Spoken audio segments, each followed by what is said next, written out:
Oh, what's up, you guys? So I'm pretty sure each and every one of y'all watching this video has some sort of childhood media-like show that you basically fell in love with and watch it every single morning you woke up when there's no school and something like that.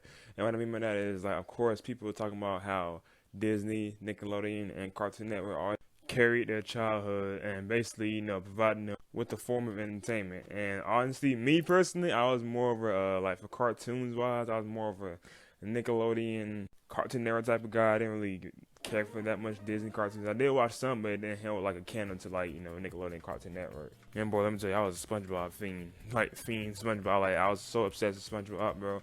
But yeah, anyways, growing up after that, watching Ed and Eddie, Foster Home, Camp Lazlo, all them Cartoon Network shows, and then of course Nickelodeon shows like Fairly Odd Parents, Jimmy Neutron, SpongeBob, cartoons actually. And then once I discovered anime, which is Naruto, and thanks to Toonami and Dragon Ball, kind of like didn't watch that much cartoons, and then began watching the phase of like TV sitcoms. Like that was when I was like 8 or 9, but now fast forward to my adulthood as a 21-year-old man, just watching casually TV, and I happened to come across this show called The Owl House, and man.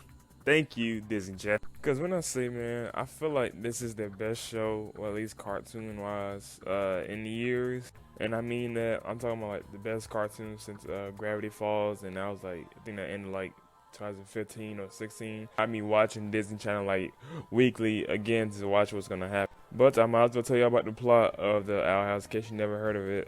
The Owl House is basically like this isekai Disney show. So instead of the main character dying, which this Disney can't do that, the main character gets transported to this mystical, magical world with witches and different like magical powers.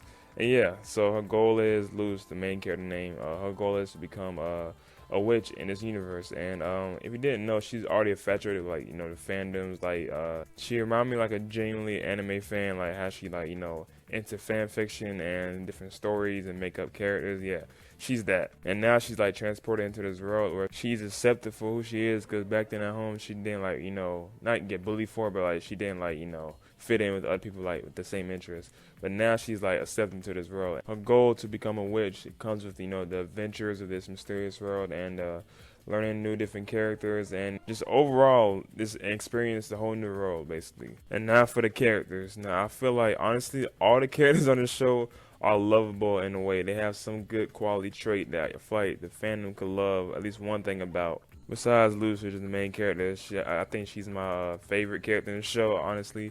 And you have another character named Ida, who is this witch that is willing to teach Luz how to become a witch and basically take care of her in this new world while she, abandons her previous life. And Ida, man, I feel like Ida, she's so cool. Okay, so let me tell you my favorite character in this show so far, and that is Luz, Amity, Ida, and Hunter. Those are my main four favorites, and of course I love everybody else. I appreciate them in a way, but I feel like those four just like they stick out to me, and I love them as like my favorites. But Ida, who's Luz's teacher, and she's like an adult, but like legit a don't give a F attitude adult, and like a rebellious adult, because like, she does things her way. She's kind of like rude sometimes, obnoxious, but like she's like a genuinely sweet person, and she takes care of Luz and King, which is the pet slash brother like human to Luz, and to the overall family. I feel like it is nice. And the show has 2 seasons, by the way, and the first season I will say is definitely overall like wholesome, and like you get to know more of the characters, and then you get to like go on an adventure to this mysterious place, and it gives like a vibe to it, like where it's like you're watching Saturday morning cartoons again. Ironic because Saturday mornings are when the premieres on Disney Channel, but yeah, it just gives me that vibe. Like I always start my Saturday off morning is just doing that, watching Owl House. Another thing I want to add is definitely the characters in the show. I already talked about most of them, but another great thing about them is their emotional relationships with one another. Like one person is connected to another person that with different friend groups who their relationship with, their dynamics with each other. And I think my favorite dynamic is between Luz and Amity. And because if you don't know, Amity is, well, Luz is, I'll tell you about that character in the beginning. Amity is the first girl I think she meets, besides Willow, which is like, okay, let me give a quick rundown of the characters. I'm getting confused. So basically Luz, told you about her. Ida, told you about her. King is like this little pet but brother-like person, You know, always want to be a king, but he's such a small, you know, guy. He just, you know, yeah. And then we have Gus and Willow, who's like Lucy's best friends and first friends in the show, who basically give her like a better understanding of the world and helps her, you know, be good friends to her. And then she meets Amity, who is this mean girl and literally like a top-notch bragger and like this rude girl in the beginning. And honestly, I didn't like her at first, but I knew I was gonna like her later on, if that makes sense. And because, man, she gets development in the show. Like, once you know more about her story, you're like, oh, damn. And then, you know, and her relationship with Luce, I would say, definitely is one of my favorite things about the show. And not just me, the community as well, because, you know, their development in the show is really, really good. That's literally my favorite things about the show. And you got more characters like Hunter that comes on later on in season 2, and you meet more of like the army, the antagonist army of the show, and you meet the villain of the show, which is like crazy. You learn more about his story, and see, their writing in the show is literally so good. Like, you get to know about King's backstory and Ida's backstory. They do nice flashbacks and cinematography, and the writing is so good in the show that I recommend all you all to watch. So yeah, and that's one thing about the show, and it's the reason I'm posting on the channel, because if y'all like anime on the channel, which I mainly do, you gonna like this show, because like I said, it's like watching an isekai anime, honestly. And just like another show I call Amphibia, which is like the same thing, but you know, different aspects about the show, which I haven't watched yet. I'm like in the middle of, where am I at? Middle of season 2, I think. I think I got like 3 seasons. I think it's finished actually, but yeah, I'm in the middle of season 2 of Amphibia. So when I finish that, I might not do a video about it, but stay tuned later on. But yeah. Anyways, back to Owl House. The animation is like really good as well. It's really good and fluent for a cartoon, and you can make the argument the power systems and the way they utilize in the show is honestly better than some animes out there. So yeah, and I will make that argument. It's simple but very unique in a way, and honestly, you gotta watch it to see how they use their clever minds to it. And also, I will say that this is definitely a kids show or a kids cartoon for Disney Channel.